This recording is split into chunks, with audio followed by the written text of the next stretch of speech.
अज्ञान की दशा और ज्ञान की दशा, इन दोनों का खुलासा सद्गुरु एक ही साखी में करते हैं। एक समाना सकल में, सकल समाना ताय, कबीर समाना बूझ में जहाँ दूतिया ना है। एक समाना सकल में, एक मन उस सब में समाया है, पूरी दुनिया में डूबा है। और सकल समानाता है, और सारा प्रपंच मन में डूबा है। ये अज्ञान की दशा है। इस दशा को हमने अनादिकाल से पाला है। इस जीवन में जब से जन्म लिए हैं यही पालते रहे। जो देखे, सुने, छुए, सूंघे, चीखे, उन्हीं को सोचते रहे और उन्हीं को अपने चित्त में बसाए रखे, वही संपत्ति समझे। दुनिया का कूड़ा कबाड़ दिमाग में भर के उसी में कुलबुलाते रहे, आनंद मानते रहे, यही जीवन मानते रहे, यही जीवन है। वही बारंबार आत्मा को काटता है। ज्ञानी की स्थिति बिल्कुल अलग होती है। कबीर समाना बूझ में, साहब कहते हैं ज्ञानी बूझ में समाया रहता है। बूझ, ज्ञान, सरल भाषा का प्रयोग साहब ज़्यादा करते हैं। जैसे स्वरूप के लिए जीव का प्रयोग उन्होंने बहुत किया। जीव बुनियादी शब्द है। जैसे देहधारी के लिए मानव बुनियादी है। हर व्यक्ति पहले मानव है, तो माता है, पिता है, प्रोफेसर है, डॉक्टर है, इंजीनियर है, गुरु है, बादशाह है, मंत्री है, संगीतज्ञ है, ज्ञानी है, जो कुछ कहो। लेकिन बुनियादी शब्द है मनुष्य। इसी प्रकार जीव अध्यात्म के लिए बुनियादी शब्द है।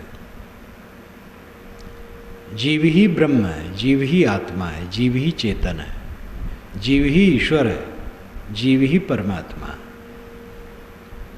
जीव को हटा देने पर ब्रह्म, परमात्मा, आत्मा, ईश्वर,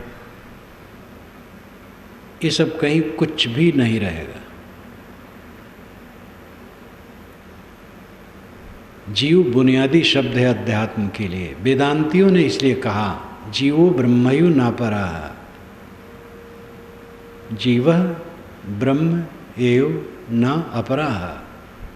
जीव ब्रह्म ही है, दूसरा नहीं। स्वामी शंकर ने अपनी वाणियों में बारंबार प्रत्येक भिन्न का निश्चय हुए बिना किसी कल्याण नहीं होगा। प्रत्येक भिन्न, प्रत्येक भिन्न, प्रत्येक भिन्न। अपनी वाणी में प्रत्येक भिन्न का प्रयोग बहुत किए। प्रत्येक भिन्न का पदच्छेद करने पर होगा प्रत्यक अभिन्न। प्रत्यक अभिन्न एक में होगा, अलग अलग कर देने से होगा प्रत्यक अभिन्न। प्रत्यक नाम भीतर, भीतर का लाक्षणिक अर्थ है स्वसत्ता। अभिन्न का मतलब है उसे अलग न हो। जो स्वसत्ता है उससे अलग ब्रह्म नहीं है। प्रत्येक भिन्न बोध हुए बिना किसी का कल्याण नहीं होगा। प्रत्येक भिन्न बोध होना चाहिए, यानी स्वसत्ता से अभिन्न बोध। ब्रह्म, परात्पर तत्व, परमात्म तत्व, जो भी बड़े शब्द कहो इस संबंध में, वो प्रत्यक अभिन्न है। स्व से अभिन्न है, स्व ही है, बाहर नहीं। लेकिन उसका सादा शब्द है जीव। इसी प्रकार साहब यहाँ ज्ञान नगर के बूझ कहते हैं। कबीर समाना बूझ में। बूझ बहुत साधारण शब्द है, बूझ ही तो ज्ञान है। कबीर समाना बूझ में। साहब कहते हैं ज्ञानी ज्ञान में समाया रहता, जहाँ दूतिया ना है वहाँ द्वैत नहीं रहता, एक कूड़ा कबाड़ नहीं रहता है। नीत खुली, जगत प्रपंच सामने हुआ। देह के सुख दुख, नाम रूप, हानि लाभ, प्राणी पदार्थ पर स्थित, जहाँ तक देखा सुना भोगा है, वही सबका कबाड़ दिमाग में आ गया। जितनी मात्रा में अहंता ममता है, उतनी मात्रा में चुभन शुरू हो गई। अहंता ममता कम है तो चुभन कम है। अहंता ममता जिनकी शून्य हो जाती है, चुभन शून्य हो जाती है। स्मृति तो हो जाती है लेकिन चुभन नहीं होती, द्वंद्व नहीं होता, दुख नहीं होता है। ज्ञानी को भी दृश्य का स्मरण होता है लेकिन कोई तकलीफ नहीं। और फिर उनका मन भी इतना निर्ग्रंथ होता है, वो सरल होता है। किसी दृश्य पदार्थ को जोर से पकड़ करके उसमें एकता नहीं होती, और जब चाहता है तो उसको बिल्कुल खारिज कर देता है। ज्ञान मात्र स्थित रहता है। सामान्य व्यवहार में स्मृतियाँ आती जाती हैं, लेकिन कहीं कोई लिप्सा नहीं, कोई पीड़ा नहीं, कोई संताप नहीं, क्योंकि अपने से जो जुड़ाव है उसको तोड़ देने पर कुछ नहीं रहता। आध्यात्मिक क्षेत्र में जो खास काम करना है वो यही है। जो हम अपने को सब तरफ जोड़ते हैं, यही दुखद है, इसको तोड़ देना। तथागत बुद्ध ने भी अपनी वाणी में इस बात को कई बार दोहराया है। संबंध को काट दो।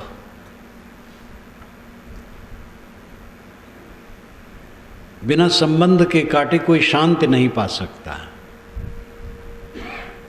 अगर हविष्य है तो जोड़ो, अभी और जोड़ो, खूब जप लो संसार को, दुनिया के हान लाभ को। जब थक जाओ तब यह काम करो। थकना है, बिना थके काम नहीं बनेगा। दुनिया से थक करके ही दुनिया का मोह टूटने वाला है। एक समाना सकल में, एक मन और सकल संसार, सारा दृश्य 5 विषयों में विभक्त होता है। शब्द, स्पर्श, रूप, रस, गंध। छठा विषय नहीं है। और छठी ज्ञानेंद्रिय भी नहीं है। एक बात ये भी ध्यान देने योग्य है, जो वैज्ञानिक लोग कहते हैं कि 100 से अधिक तत्व हैं, तो एक तत्व में कम से कम एक विषय तो होगा ही। कोई ऐसा तत्व नहीं है मौलिक जिसमें कोई विषय न हो, गुण न हो। और उसको ग्रहण करने के लिए हमारे शरीर में एक इंद्री चाहिए, तो 100 से अधिक इंद्रियां चाहिए। लेकिन इंद्रियां तो 5 ही हैं और विषय 5 हैं। इसलिए 100 तत्व जो वैज्ञानिकों 100 तत्व से अधिक जो वैज्ञानिकों के हैं, उनके अपने ढंग से।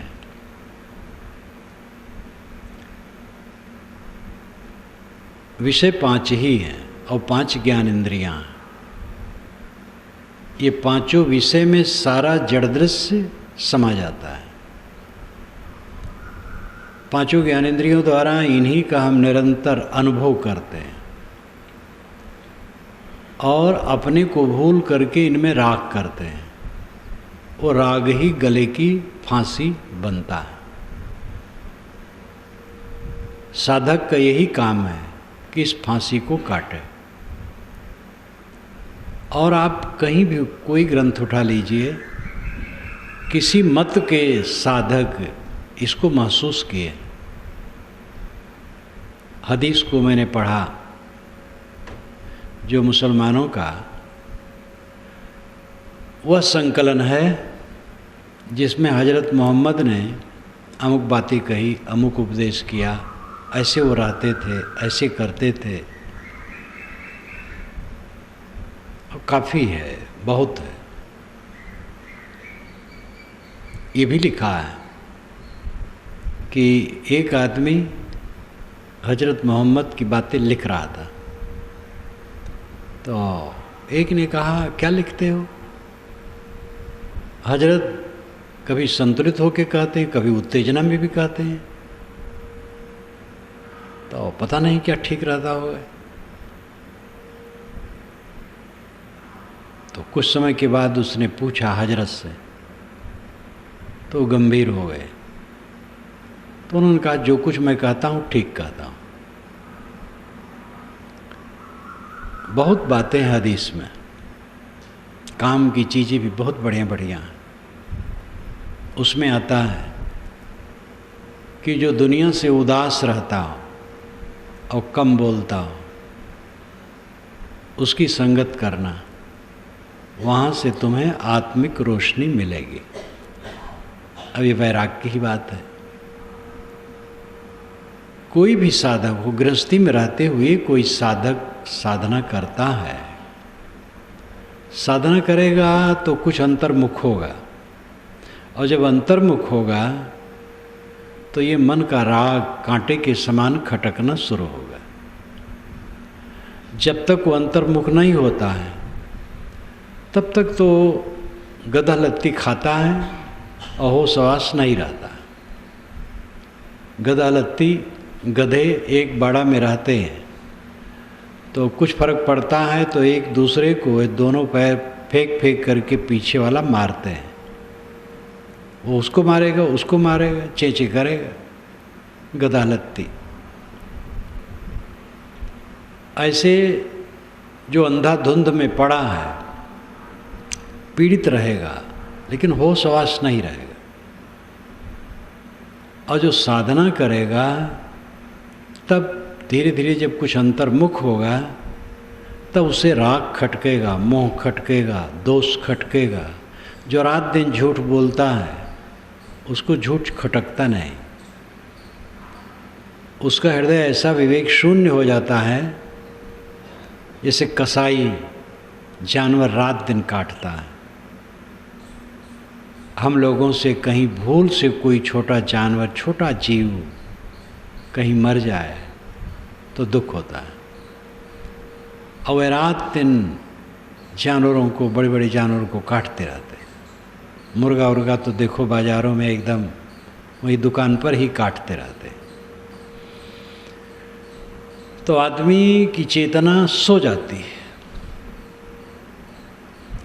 दुनिया में मोह बनाते बनाते, राग द्वेष करते करते वो खटकते नहीं हैं। दुख तो होता है, बेचैनी, अशांत, असंतोष रहता है, लेकिन मोह करना, बैर करना सहज धंधा लगता है। उससे अलग रह करके जीवन ही नहीं रह जाएगा ऐसा लगता है। राग न करे, द्वेष न करे। एक विद्वान ने लिखा है, बहुत पहले पढ़ा था, 40 वर्ष पूर्व, पढ़िए लिखे विश्वविद्यालय के थे, लेखक थे, प्रसिद्ध लेखक। मुक्ति में जब सुनता हूँ, याद करता हूँ तो हंसी आती है। हर्ष न करो, शोक न करो, सुख न मानो, दुख न मानो, राग न करो, द्वेष न करो। ये कोई जिंदगी है? इसमें कोई आनंद है? बड़ी वीरतापूर्वक उन्होंने लिखा था। अब भाषा के विद्वान हो गए, उनके पास शब्द बढ़िया हैं, शैली बढ़िया है, व्याकरण जानते हैं, लच्छेदार लिख सकते हैं। लेकिन वे जिस बाजार में गए नहीं हैं वहाँ की बात का उन्हें क्या ज्ञान होगा। और ऐसे लोग, अब जैसे हम हैं, ट्रांजिस्टर खोल करके और उसका हम दोष निकालें, जबकि हम एक छोटा सा यंत्र भी नहीं बना सकते, सुधार नहीं सकते, साइकिल का पंचर नहीं बना सकते, तो ट्रांजिस्टर के विषय में, कंप्यूटर के विषय में क्या समझ सकते हैं। और उस पर हम व्यंग करें अपनी भाषा के जोर से, ये हमारा ज्ञान है।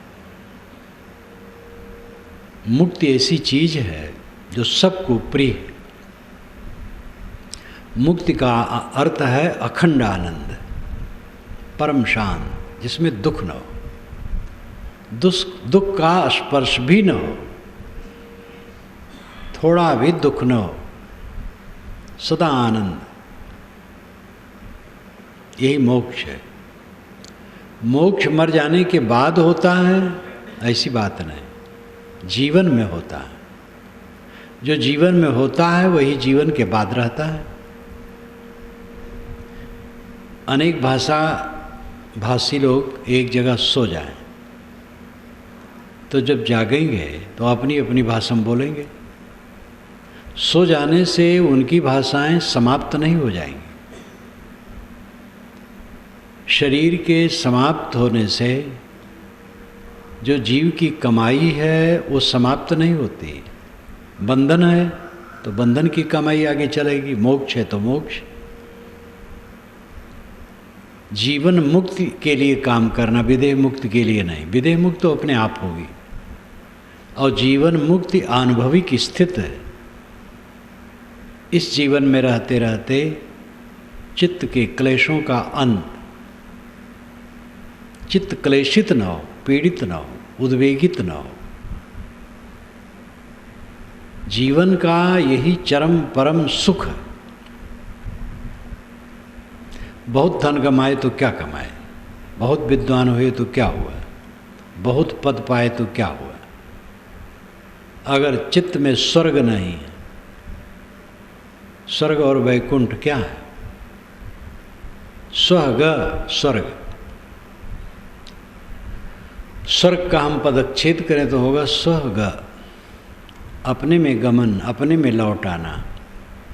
वैकुंठ, विकुंठ, कुंठा रहित हो जाना। विकुंठ ही शुद्ध शब्द है। वैकुंठ विकुंठ को ही कहते हैं। कुंठा रहित हो जाना वैकुंठ है। कोई कुंठा नहीं, किसी के लिए वैर नहीं, मोह नहीं, आसक्ति नहीं। अमुक ने हमें ऐसा कह दिया था, मन में बनाए बैठे हैं, ऐसा आदमी कहीं सुखी होता है? आदमी से भूल हो जाती है। भूल जो करता है तत्काल उसे लगता है मैंने गलत कर दिया, और हम माने रहते उसने भूल की, दुश्मनी माने बैठे रहते हैं। और उस बेचारे ने अपने मन को शोध लिया कि मैंने गलत किया। अब अगर कोई गलती करके गलत न माने तो वो दुखी रहेगा, हमारा क्या नुकसान होगा। वैर बना करके कोई सुखी नहीं होगा। अमुक ने हमारी हानि की, अपयश किया, हमें नीचा दिखाया, समाज में नीचा दिखाया, ये भाव रख करके कोई सुखी नहीं हो सकता।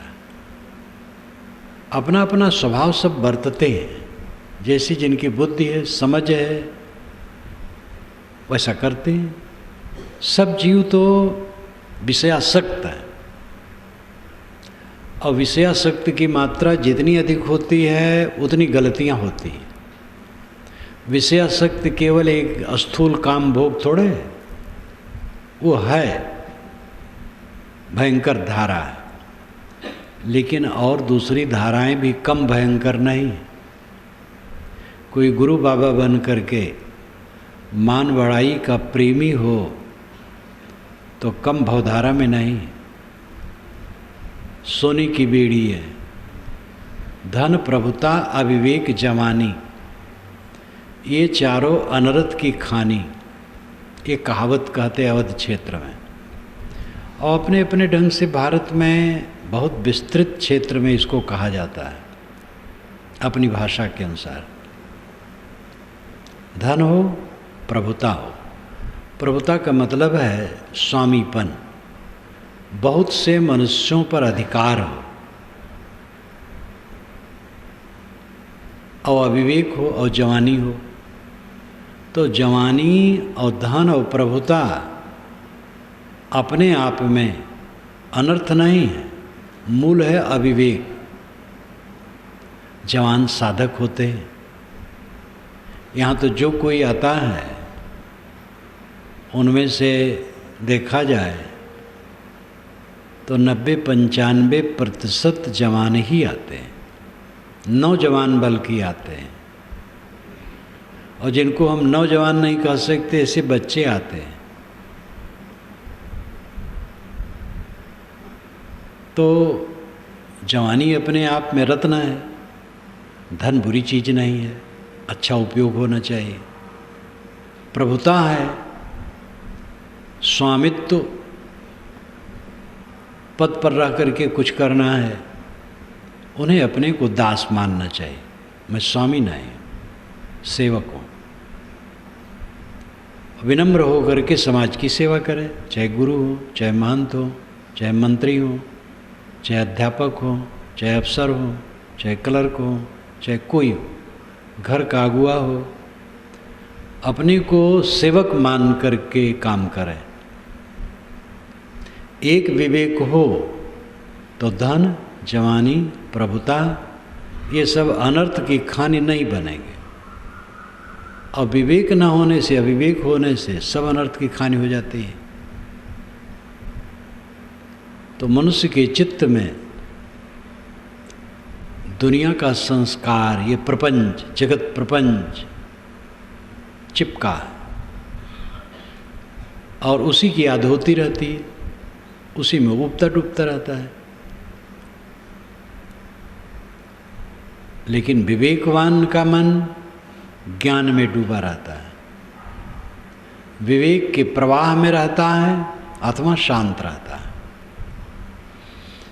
ये ज्ञान की स्थिति का स्वरूप है। ये कई बार कहा जाता है कि लौकिक दृष्टि से ज्ञान अज्ञान होता है किसी बात को जानना और न जानना। जिस विषय में हम जानते हैं ज्ञानी है, जिस विषय में नहीं जानते हैं अज्ञानी है। इसलिए दुनिया में कोई सर्वथा ज्ञानी नहीं है, कोई सर्वथा अज्ञानी नहीं। एक बहुत बड़ा इंजीनियर साइकिल का पंचर बनाना नहीं जानता है, उसके विषय में अज्ञानी है। लेकिन साइकिल का पंचर बनाने वाला अपने विषय में तो ज्ञानी है। इसलिए लौकिक दृष्टि से सभी ज्ञानी और सभी अज्ञानी। आध्यात्मिक दृष्टि से अज्ञानी वह है जो पांचों विषयों में मोह करता है, जगत दृश्य में मोह करता है। जो कुछ इंद्रियों से प्रतीत होता है प्राणी पदार्थ, परिस्थितियों का प्रपंच, उसमें मोह करता है, वो अज्ञानी है। और जो मोह नहीं करता है वो ज्ञानी है।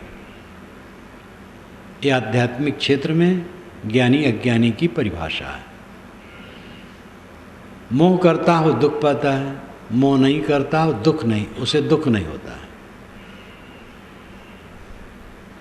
मोह न करने की बात कही गई है, सेवा न करने की बात कहीं नहीं कही गई। इसलिए निर्मोही लापरवाह हो जाता है, वो सेवा नहीं करता है। ये ऑब्जेक्शन गलत है। निर्मोही कोई संत हितैषी सबके, तन मन धन प्रिय जाने न अरुझे, तब कस प्रेमिन में अटके। निर्मोही संत सबके हितैषी होते हैं, तन धन इत्यादि में कहीं नहीं विलंबते हैं, तो प्रेमियों में क्यों फंस जाएंगे? जो जितना निर्लेप रहेगा उतना बढ़िया काम करेगा, और जितना लिपायमान होगा उतना उसका काम गंदा होगा। जो अपने पर कसौटी न रखेगा वो दूसरे के साथ शीलवान कैसे होगा? जो अपने को कठोर रख सकेगा, कठोरता में अपने को रख सकेगा, समता में रख सकेगा, वह दूसरे के लिए कोमल होगा। और जो अपनों के लिए कोमल होगा वो दूसरे के लिए कठोर होगा। निशीलता कहाँ से आती है? भोग बुद्ध से। भोग में हिंसा है, त्याग में अहिंसा है। राम ने भोग बुद्धि नहीं की राज्य के लिए, इसलिए वे शीलवान बने, भरत के लिए राज छोड़ दिए। ये अहिंसा है। भरत ने भोग की बुद्धि नहीं की तो उन्होंने भी हिंसा नहीं की, राजगद्दी पर नहीं बैठे। ये भाई का है, मेरा नहीं। सेवकाई करना, अगर वो नहीं आते हैं तो सेवा करना है, तो सेवा किए, राजभोग नहीं किए। अपने को दोनों ने त्याग में रखा तो एक दूसरे के प्रति अहिंसा और शील का बर्ताव किया। कौरव पांडव ये नहीं कर सके, वो भी भाई थे, दोनों भोग की भावना वाले, लड़ गए, 18 दिन में कट के मर गए। जो बचे वो रोते रहे, युधिष्ठिर रोते रहे, गद्दी पे बैठे लेकिन रोते रहे। जो मेरी गीता की भूमिका है गीता सार में, उसको आप पढ़िए, अलग भी मैंने छाप दिया है, श्री कृष्ण और गीता, छोटी सी भी, उसको पढ़िए, देखिए। युधिष्ठिर रोते रहे, और निश्चित है विजित तो दुखी रहता ही है, विजयी भी दुखी होता है, क्योंकि अंत में प्रतिक्रिया होती है और अपनी करनी मन में प्रतिबिंबित होती है। एक समाना सकल में, अविवेकी का मन, अज्ञान दशा का मन, एक नाम मन सब में समाया, दुनिया भर में डूबा है। दिल फेंक बना है आदमी, कहीं थोड़ा चिकना देख लिया, मोह हो गया, और सब ये चिकना कुछ दम नहीं रखते। आज जो चिकना है कल रुखरा, थोड़े दिन में रंग रौनक सब छड़ जाती है। जिन जिन वस्तुओं में, व्यक्तियों में, परिस्थितियों में हम आकर्षित होते हैं, उन सब का सौंदर्य अत्यंत क्षणिक है, लेकिन विवेक जगा नहीं पाते, मोह जाते हैं। मोह के बाद बैर, बस राग द्वेष में जलते रहते हैं। इसलिए अविवेक अवस्था में यह मन सब में डूबा रहता है, और सब मन में डूबा रहता है। ये कहने का दो तरीका है, बात एक है। अंदर बाहर आपके संसार धो धो करके गुजर रहा है, इसका निवारण करो, ध्यान समाधि, इसीलिए इसका अभ्यास कराया जाता है। मन का द्वंद्व निरसन हो, एक समाना सकल में, सकल समान आता है। अज्ञान अवस्था में मन दुनिया में डूबा है, दुनिया मन में डूबी है। लेकिन ज्ञान दशा में जब अभ्यास करके सुबह आत्मा हो गया तो कबीर समाना बूझ में, बूझ में लीन रहता, ज्ञान में, जहाँ द्वितीय ना है वहाँ द्वैत नहीं। साहेब अद्वैत मानते हैं, साहेब का अपने ढंग का अद्वैत है, बुद्ध का अपना अद्वय है। सब के दर्शनों की परिभाषा अपने ढंग से बुद्ध मार्ग में अद्वैत कहा जाता है, अद्वैत नहीं, अद्वैत। अद्वैत का अर्थ है दोनों अतियों का त्याग। उच्छिन्नवाद, शाश्वतवाद, दोनों अतियों से रहित, ये उनका दर्शन है। भोगवाद और तप, ये दोनों से रहित अद्वैत है। भोगी मत बनो, लेकिन घोर तपस्वी न बनो। काया कष्ट करना, महीना महीना उपवास करना, जल शयन करना, खड़ेश्वरी रहना। स्वयं तथागत बुद्ध तप, घोर तप किए थे, और इतना कमज़ोर हो गए थे, बोधगया जिसे कहते हैं बिहार में, जब वे पानी भरने गए, शरीर में तो ज़रूरत पड़ती, कलश रखते थे तो हाथ में लेके नहीं चल पाते थे, इतने कमज़ोर थे। घड़ा को गला में बांध करके गए नदी में, गहरे में, जहाँ से डूब सके, और डुबाए और चले, गिर पड़े, इतना कमज़ोर हो गए थे। और फिर तब उन्होंने अनुभव किया कि ये बढ़िया बात नहीं, तब छोड़ दिया और फिर खाने पीने लगे। फिर उनके चित्त में शांति आई और फिर वही मार्ग अपनाए। तो दोनों अतियों का त्याग, उसको अद्वैत कहते हैं, अद्वैत नहीं, अद्वैत। शंकर स्वामी का अद्वैतवाद है, केवल उन्हीं का नहीं, पहले से भी वो मार गए, उन्होंने इसको बहुत जोर से स्थापित किया। तो उनकी बात है जो समझना मुश्किल है। एक आत्मा है, दो नहीं है, क्योंकि एक आत्मा, आत्मा अखंड है, सर्वव्याप्त है। जब सर्वव्याप्त एक आत्मा है तो दूसरे का स्थान हो ही नहीं सकता है। आत्मा अखंड और सब जगह और एक, तो दूसरे की गुंजाइश कहाँ? लेकिन उपदेश दूसरे में ही हो रहा है। जड़ तत्व भी नहीं है, क्योंकि एक ही आत्मा है, अखंड है, सर्वत्र वही है, जगत है ही नहीं, जगत तीनों काल में है ही नहीं। अद्वैत, ये बात समझना और समझाना दोनों असंभव है। कबीर साहब का अद्वैत है, संकल्प शांत हो गया, अद्वैत है, अकेला रह गया। दो आदमी झगड़ते हुए साहब के पास आए। एक ने कहा, देखो साहब, ये कहते हैं अद्वैत है। दूसरे ने कहा, देखो साहब, ये कहते हैं द्वैत है। साहब ने कहा, दोनों ठीक कहते हो। उन लोगों ने कहा, दोनों कैसे ठीक होगा? कि दोनों ठीक। तब उन्होंने समझाया और उसी का भाव इस साखी में आया जो बीजक में है। एक कहूँ तो है नहीं, दो कहूँ तो गारी, है जैसा रहे तैसा, कहें कबीर विचार। एक कहूँ तो है नहीं, एक कहाँ है?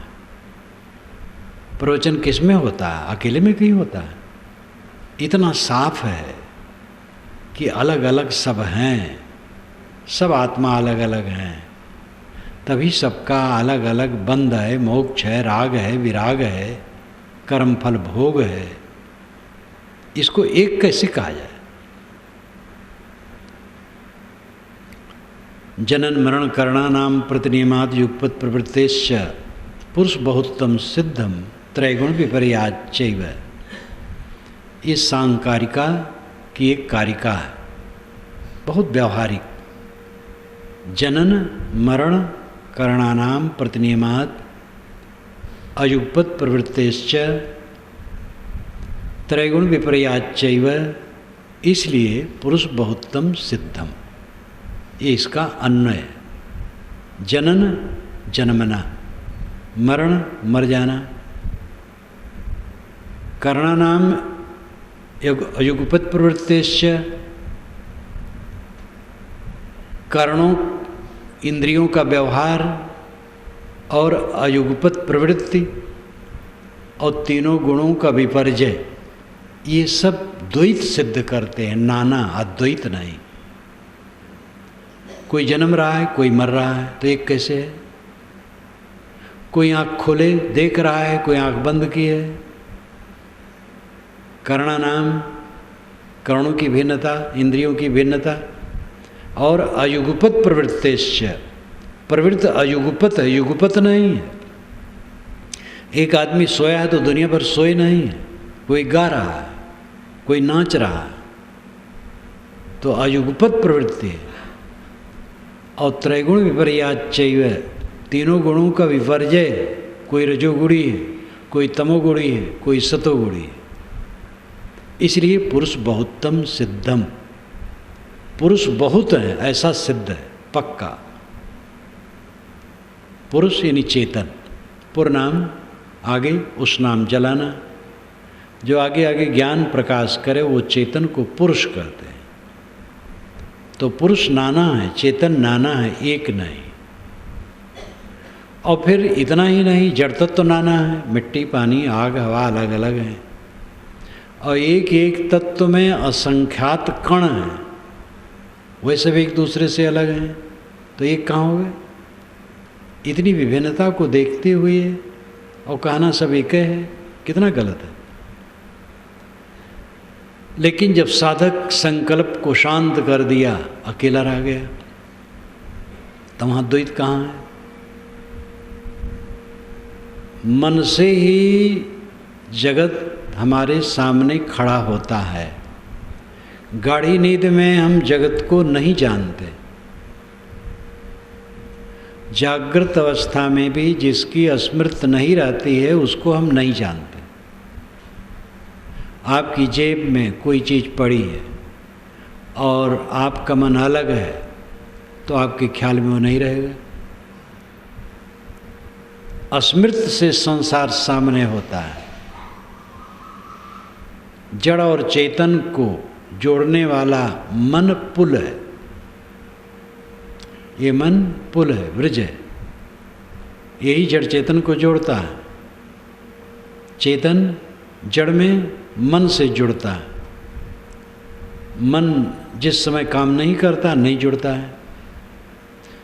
जब मूर्छा हो जाती है, किसी का ऑपरेशन होता है, मूर्छा हो गई, सब कुछ काम किया गया और उसको ले करके फिर कक्ष में लाया गया, बहुत समय पर जागा, जाग करके कहता मुझे कुछ पता नहीं रहा। स्वाभाविक किसी कारणवश शरीर में डिफेक्ट होने से बदहवासी हो जाती है। उसके पश्चात जितनी गतिविधियां उसके लिए की जाती हैं, एक्सरे लेना, दवाई देना और कुछ सारा व्यापार, वो जब होश में आता है बताता मैं कुछ नहीं जानता। मन से जगत का संबंध आत्मा का होता है, और जब मन एकदम शांत हो गया तो जगत कहाँ रहेगा? उसके लिए जगत जगत में है, उसके लिए नहीं। इसलिए अद्वैत है, अकेला है। अद्वैत की सच्ची स्थिति यही है। एक ने लिखा है कि स्वामी विवेकानंद ने कहा है कि जब तक और विकल्प ना आए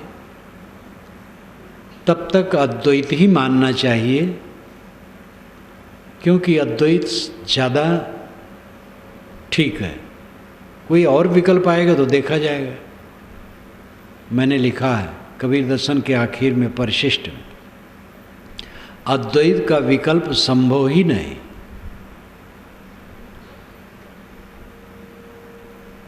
सभी मत के साधक मानते हैं इंद्रियां शांत हो जाएं और मन शांत हो जाए, यही परम गति है। और इंद्रिय मन के शांत होने पर क्या रहता है? कुछ नहीं रहता है, सारा दृश्य का विलय, शेष शुद्ध चेतन मात्र रहता है।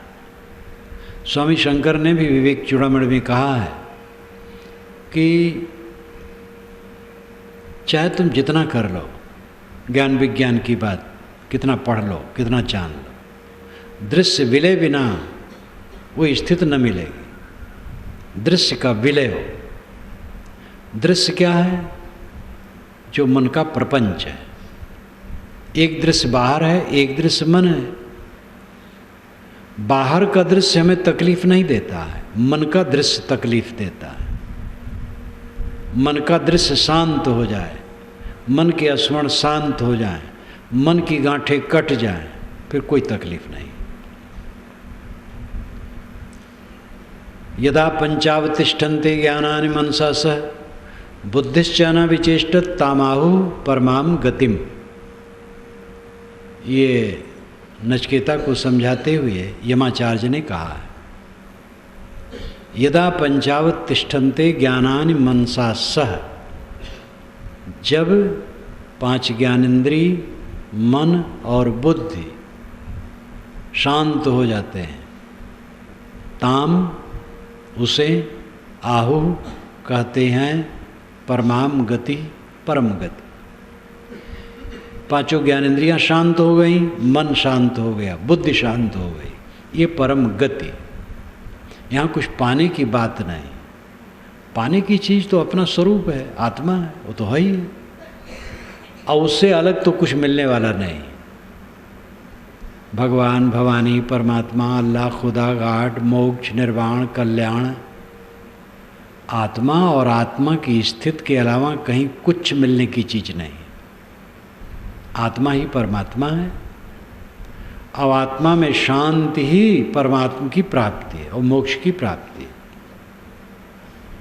और इस पर हस्ताक्षर अंततः सब का है। भारतीय परंपरा में तो चिंतन की उदारता और आत्मज्ञान है ही है। इस्लाम परंपरा में जिसमें कट्टर ईश्वरवाद है, उसमें भी सूफी संतों ने यही कहा, राहक हरगिज नया बीता नगीरी 4 तर्क, तर्क दुनिया, तर्क उकबा, तर्क मौला, तर्क तर्क। राहक हरगिज नया बीता नगीरी 4 तर्क। 4 का तर्क हुए बिना हक राह, सही रास्ता नहीं मिल सकता। 4 का तर्क, तर्क फारसी में त्याग को कहते हैं। फारसी, अरबी, संस्कृत, ये मालूम होता है बहनें हैं ये भाषाएं। लौह, संस्कृत में लोहा और अरबी में लोहा। दुआ, अरबी में आशीर्वाद, प्रार्थना, और संस्कृत में वही बात वेद में। इतना विसर्ग है अरबी फारसी में, देखिए इतना विसर्ग है। अरबी फारसी का कोई पाठ करता हो, दूर से पता नहीं लगेगा कि संस्कृत है कि अरबी फारसी है। राहक हरगिज ने आबीता नगीरी 4 तर्क। 4 का जब तक त्याग नहीं होगा तब तक सही रास्ता नहीं मिलेगा। तर्क दुनिया, दुनियादारी का त्याग, राग रंग का त्याग, मोह माया का त्याग, तर्क दुनिया। तर्क उकबा, उकबा स्वर्ग। स्वर्ग दिल बहलाने की चीज़ और कुछ नहीं है। अपूर्ण कामनाओं की भड़ास स्वर्ग की सृष्टि है। यहाँ दुनिया में हमारी कामनाएं पूरी नहीं होती हैं। जवानी क्षणिक, इंद्रियां शिथिल हो जाती हैं भोगों में थोड़े समय में, शरीर कमज़ोर हो जाता है, टट्टी पेशाब इससे निकलती है, पसीना निकलता है, और सब रंग में भंग हो जाता है, सब क्षणिक। इसलिए स्वर्ग में लंबी व्यवस्था कर ली गई। वो कल्पना मात्र और कुछ नहीं।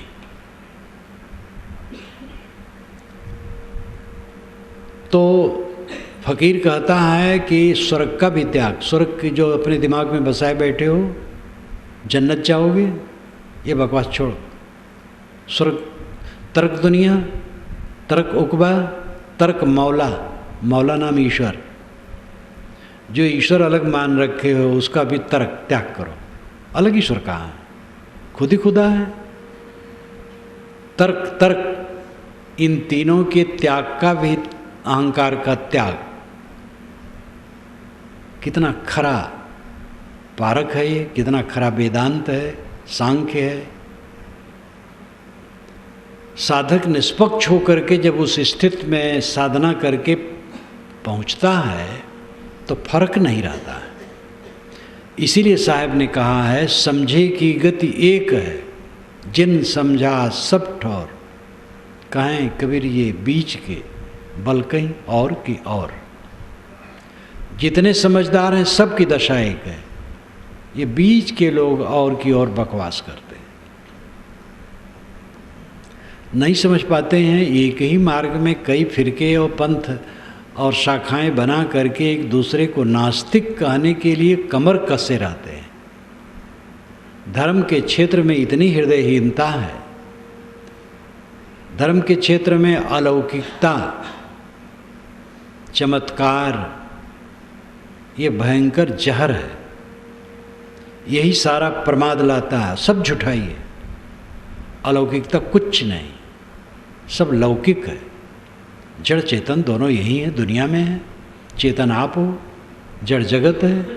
व्यवहार करो, विवेक से रहो। अलौकिक क्या है? चमत्कार क्या है? कारण कार्य की एक अटूट व्यवस्था है। चमत्कार नाम की कोई चीज़ नहीं। पहले हम एक चमत्कारी भगवान बनाते हैं, ईश्वर बनाते हैं, और फिर हम अपने को सिद्ध करते उस तक पहुँचे, इसलिए हम भी चमत्कारी हैं, जो चाहें कर देंगे। बस दुनिया को बेवकूफ़ बनाते हैं। यही सब मार्ग वाले करीब करीब करते हैं। कोई कोई मार्ग है जो खरा है, नहीं तो सेफ्सी गड़बड़ में सब डाले रहते हैं।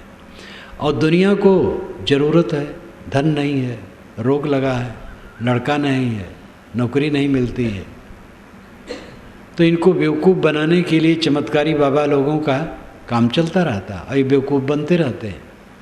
कबीर लोभी के गांव में ठग नहीं परे उपास, जो जय मत को लोभिया ते घर ठग को बास। साहब कहते लोभियों के गांव में ठग आता है तो उपवास से नहीं जाता है। वो एक का चार बनाएगा, आएगा, बैठ जाएगा, 1 रुपया दो, 4 रुपया बना के दे देगा। उसको बनाना है, हाथ फेरना है, बस 4 हो जाता है। बस लोग बनवाने आ जाते हैं। जब अपना माया जाल खूब फैला लेता है तो ऐसा मारता है कि जो अपने जेब से खर्च किया है उसका सैकड़ों गुना लेकर के चला जाता है। उसके पास रहता है वही देता है, कोई बनावना नहीं पाएगा।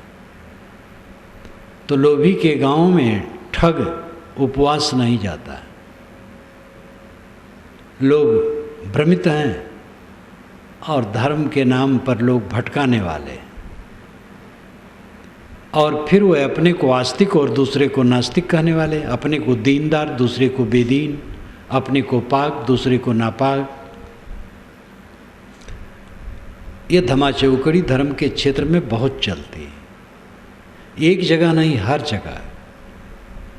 हमारे निकट अयोध्या है, जहाँ महात्माओं का गढ़ है, जा कर के देख लो। सब वैष्णव कहलाते हैं, लेकिन वैष्णव रामानंदी में कितना फ़र्क है।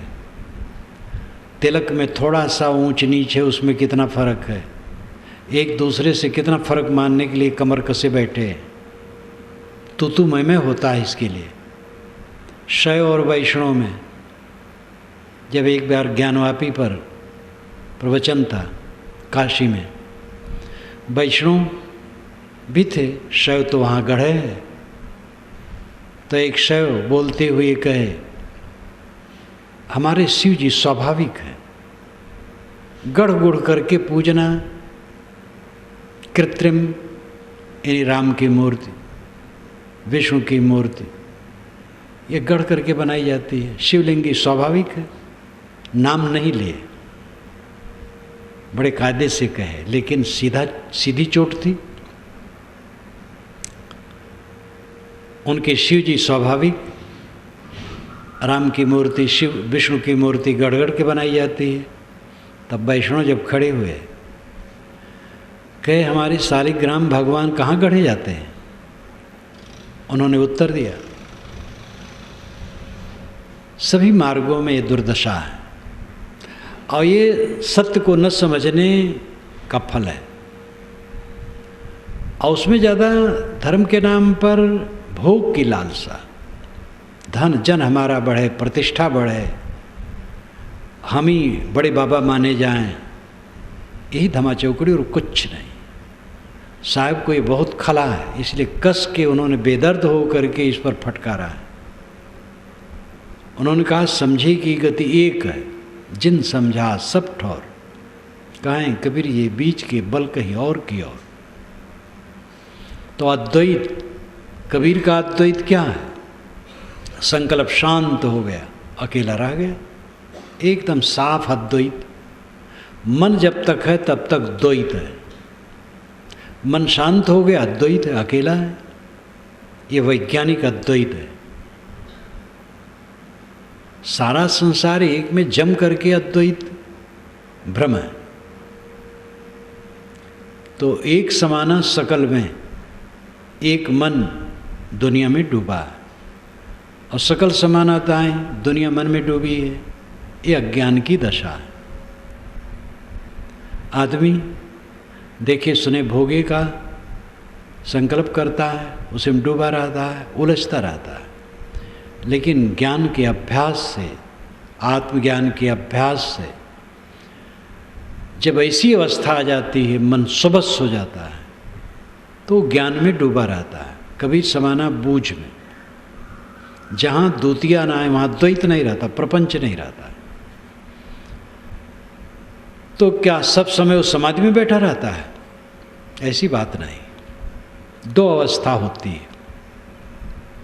एक अवस्था जब समाधि में बैठा तो मन शांत है, और जब व्यवहार में है तो मन चलता है, लेकिन कहीं गांठ नहीं है, कहीं मोह नहीं, कहीं बैर नहीं है। निर्ग्रंथ मन, सुंदर विचारों में प्रवाहित, तो वहाँ कौन तकलीफ है? योग दर्शन के भाष्य में व्यास जी ने युक्ति दी है, कल्याण वहा पाप वहा, दो प्रकार की वृत्तियाँ होती हैं। वहाँ से मैंने भी अपने भाष्य में उद्धृत किया है। विषयों की तरफ झुकी हुई मनोवृत्ति चलती है, ये पाप वहा है। और दृष्टा दृश्य विवेक की तरफ झुकी हुई मनोवृत्ति चलती है, कल्याण वहा है। विषयों के अनुराग, मोह, राग द्वेष में चिपकी हुई मनोवृत्ति चलती है, ये पाप वहा है। इसमें क्लेश है, बंधन है। लेकिन दृष्टा दृश्य विवेक की तरफ झुकी हुई मनोवृत्ति चलती है, यानी ये विवेक किया जाता है आत्मा अलग है, अनात्मा अलग है, मैं शुद्ध चेतन हूँ, देह से लेकर के विश्व ब्रह्मांड पर्यंत सब जड़ है। यह विवेक चित्त में रहता है, कहीं राग द्वेष नहीं रहता है। तो ये कल्याण वहा वृत्ति, कल्याण के तरफ प्रवाहित वृत्ति, सुंदर विचारों में चलती हुई मनोवृत्ति, ये कल्याण रूप ही है। कोई हरदम संकल्प शून्य होकर के नहीं रह सकता है देह में। संकल्प शून्य जब हो जाए, बाकी समय संकल्पों का दृष्टा रहे, ग्रंथ रहित रहे। ध्यान समाधि की सफलता का फल है, मन विवेक में ढल जाए। उठते बैठते, उठत बैठत कबहु न छूटे, ऐसी तारी लागी। साहब ने कहा ऐसा ध्यान लगा कि उठते बैठते कभी नहीं छूट रहा है, वो यही अखंड अनुराग है। इसलिए अगली साखी साहब कहते, एक साधे सब साधिया, सब साधे एक जाए, जैसे सींचे मूल को फूले फले अगाए। एक साधे सब साधिया, एक मन को साध लिया, सब सध गया। साधने का अर्थ है वश में करना। केवल एक मन को वश में कर लिया, सारा संसार मानो वश में हो गया। एक साधे सब साधे, और सब साधे एक जाए। सबको वश में करने चले, मन तो मानो बह गया, क्योंकि बड़ी गाफिली है, दूसरे के वश में किया नहीं जा सकता है। पति पत्नी के विचारों की भिन्नता जीवन भर रहती है, जो अर्धांग अर्धांगिनी कहलाते हैं, पिता पुत्र के, सभी लोगों के विचारों में कुछ फर्क रहता है। दूसरे के ऊपर सुबस्ता प्राप्त करने की चेष्टा, भयंकर मृग तृष्णा, सबसे निष्काम हो जाना, सब पर विजय। आप अपने परिवार में सबसे निष्काम हो जाएं, निर्माण हो जाएं, बस सबको आपने वश में कर लिया। जो अपने मन को वश में कर लिया, विश्व को वश में कर लिया, आत्मविजयी, विश्व विजयी। विश्व विजयी तो बेचारा पीड़ित रहता। बाबर जब विजय किया इब्राहिम लोदी पर और उसका राज विशाल हुआ, लेकिन वो जो पीड़ा अपना कहता है बाबरनामा में, उसके साथी ही भागो भागो होते हैं यहाँ से। और फिर जब वो गया है वहाँ पर अपनी जगह पर, तो वहाँ से पश्चिमी हिस्सा में बहुत दूर तक विजय करके वो केंद्र बनाना चाहता था काबुल को, कि वहाँ बंगाल से लेकर के और काबुल के बहुत पश्चिम तक सब एक राष्ट्र, उसी बीच में मर गया। और हाय हाय तो करता ही रहा है। ये राजे महाराजे देखने भर के विजयी कुछ नहीं, अपना जले हैं, दूसरे को जलाए हैं। राजे महाराजों में भी जो विशेष लड़ा वड़ा नहीं है, वो राज्य की सुंदर व्यवस्था किया है। और जो लड़ाई में रहा है वो दूसरे को पीड़ा दिया, अपना पीड़ित रहा है। तो विश्व विजय तो एक धोखा है, आत्म विजय, विश्व विजय एक साधे सब साधिया। जिसने अपने मन को वश में कर लिया, सारे संसार को वश में किया। और ये बड़ी सरल बात है, अपने अहंकार को मार लो, विनम्र हो जाओ, निष्काम हो जाओ। जीवन गुजर कम से कम वस्तुओं में करने की चेष्टा रखो। किसी से अपना प्रयोजन न मानो, दूसरे की सेवा करो। कोई सहयोग कर दे धन्यवाद दो, न सहयोग करे धन्यवाद दो, विरोध करे उसको भी धन्यवाद दो। अपने को इतना न्यूट्रल बना लो, चारों तरफ से निष्पक्ष निर्माण। देखो आनंद की धारा, दुख कहाँ रहेगा। साहब की ये दोनों साखियाँ, एक समाना सकल में, सकल समाना ताएं। कबीर समाना बोझ में जहाँ दूतिया ना है। एक मन दुनिया में डूबा, दुनिया मन में डूबी। ये अज्ञान दशा में है। ज्ञान दशा में है, मन स्वच्छ हो गया, अनासक्त हो गया, निर्ग्रंथ हो गया। इसलिए सरल रूप में वो ज्ञान में डूबा रहता है, या तो समाज में रहता है, या तो विचारों के, सुंदर विचारों के प्रवाह में रहता है। इसलिए एक साधे सब साधिया। एक मन को जिसने वश में कर लिया, मानो विश्व को वश में कर लिया। और सब साधे एक जाए, और सबको वश में करने चला तो मानो उसका मन भटक गया। जैसे सींचे मूल को फूले फले अघाए। जड़ में पानी डालने से पूरा वृक्ष हरा भरा होता है, फूल फल से वो लदता है और फल खाने को मिलता है। इसी प्रकार मन जिसका शीतल हो गया, शीत भूतम, तथागत ने कहा शीत भूतम, शीत भूत, अत्यंत शीतल जिसका मन हो गया, जीवन से उसका दुख समाप्त हो गया।